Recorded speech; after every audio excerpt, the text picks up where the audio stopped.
Early Thursday morning, several businesses along Douglas Wakiru Road near Nyayo Stadium in Kiambu were demolished. The shops are reportedly linked to Kiambu Governor Kimani Wamatangi, though details on ownership remain unclear.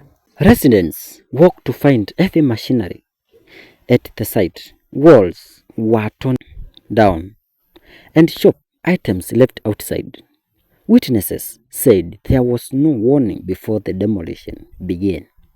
I came to open my shop and everything was gone, said one local trader who preferred not to be named. No one told us this would happen. We have lost all our stock. County officials have not yet issued a detailed statement. Sources say the demolition is part of wider effort to clear illegal structures along major roads. The government has in the past cited safety concerns and road expansion as reasons for similar actions. Community leaders expressed frustration. People feel targeted, said a local council. Demolition without proper notice hurt livelihoods and caused tension in the area. Security officers were present during the operation to prevent conflicts.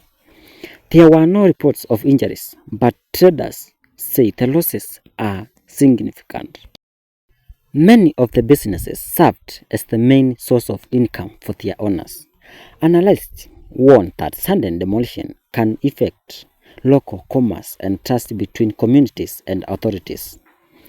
They urge transparency and prior notice to minimize disruption. As of now, the site remains cordoned off.